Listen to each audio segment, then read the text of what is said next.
Welcome to this channel. Today you'll learn how to prevent or save an unhappy marriage. Even with the best intention, a happy marriage can become an unhappy marriage very quickly. The initial excitement is reduced with time, and as life becomes more mundane and there are less new things to discover about each other, we start to focus more on the things that annoy us about our partner. It does not take long for this to turn into moaning and dissatisfaction, and that's where the unhappy marriage starts.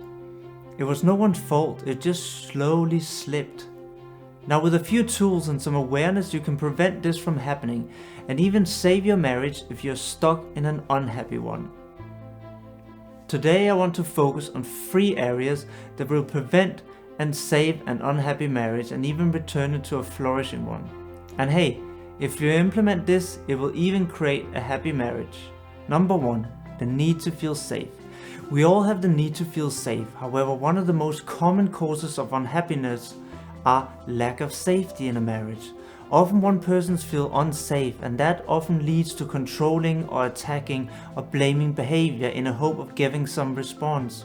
These negative cycles can be hard to spot unless you have a great therapist or have read my ebook. The first step is to understand your partner's attachment style that they learned growing up as children. If they had abandonment, they might be anxiously attached and fear being left, so they might easily feel jealous or feel you're not there for them. They likely also want a lot of attention from you and just get a lot of responses and time together. The avoidant attachment is the opposite, and they learn not to trust others can meet their needs, so they often retrieve and avoid intimacy to a large extent. The two opposite attachment styles often have a hard time getting on. So the first step is to identify your own and your partner's attachment style and then implement the strategies to make them feel safe. You can learn how to do this in my ebook in great detail. Once that's done, you'll notice many of the conflicts that even seem unrelated just disappear. As the underlying anxiety disappears, your partner will stop the attack or criticism and they'll be more open to connect. When I first experienced this in my relationship, it felt like a magic pill that made almost all issues go away. Now number 2, which is attachment language.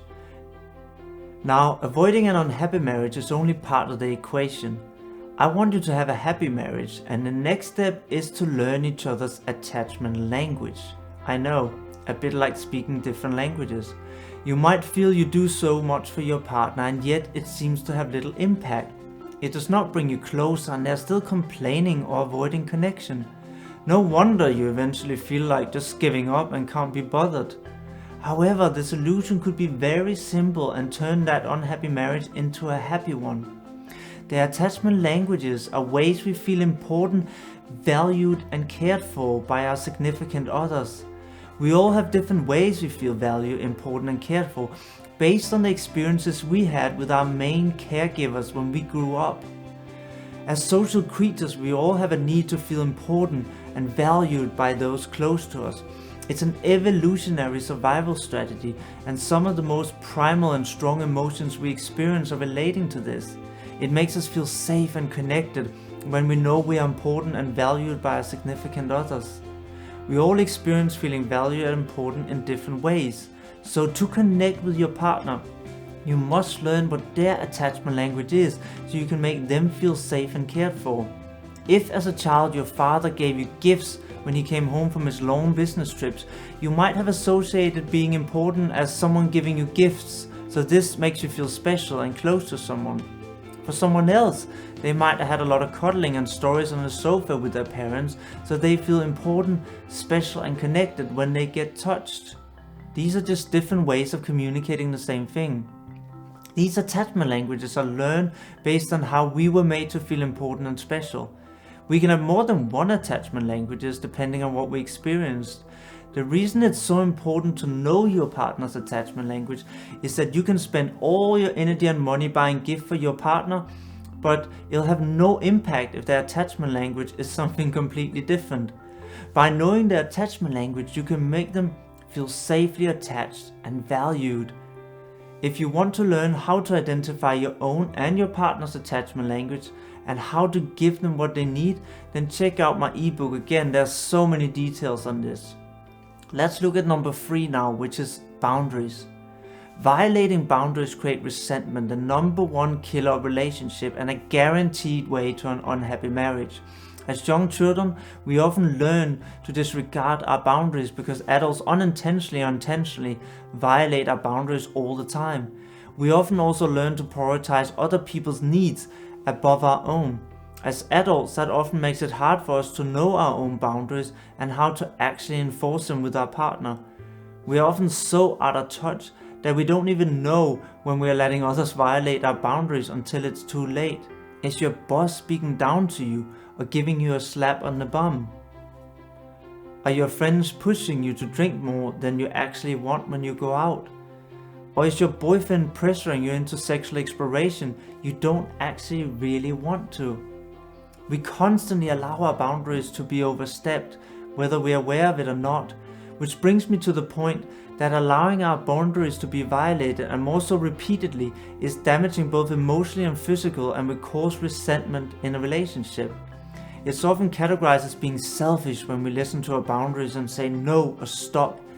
I will argue that offering our boundaries is the greatest gift to our relationship and to our partner, and here's why.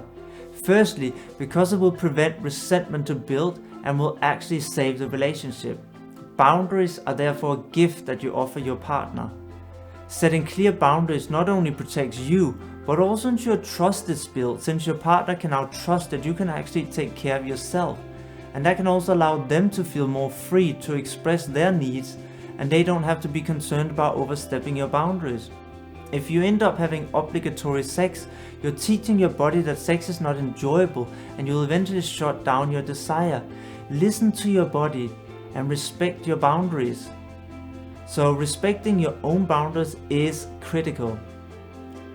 Why do we actually then allow others to overstep or cross our boundaries? Because we might be afraid to be left alone or hurt our partner, or we simply lost touch with them altogether. If your boundaries are crossed, you'll often feel uncomfortable, anger, or disassociate and simply shut down. It's our responsibility to recognize when our boundaries are crossed and communicate this clearly to our partner. It's the most loving and connecting thing that we can do for our relationship. If your partner is letting you cross their boundaries, it's often because they care so deeply about you and they worry about losing you.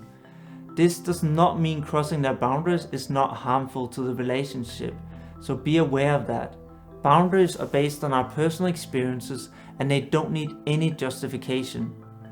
You'll know you hit a boundary when something feels uncomfortable to you and you feel unease or angry. Boundaries can change daily. One day you might have more capacity to listen to your partner vent, and other times on a stressful day you might not have the same capacity. One day you might want to have sex and the other night you might not want to. The important part is to learn to recognize your boundaries and express them in a loving way to your partner. Knowing the boundaries are essential for love and intimacy, then offering a boundary is actually a gift to your partner. Can you see that now? I'll also cover how to help your partner do this. This will create a lot of intimacy and freedom in your relationship. Now, if you want to learn more, then again go to my website and check out my ebook where there's so much detail and practical exercise and instruction of how you can actually implement these tips. If you like this video, then like, comment or subscribe below for the channel so you get more tips when my weekly videos come out. And have fun playing around with this, and I hope it really improves your relationship. See you next time.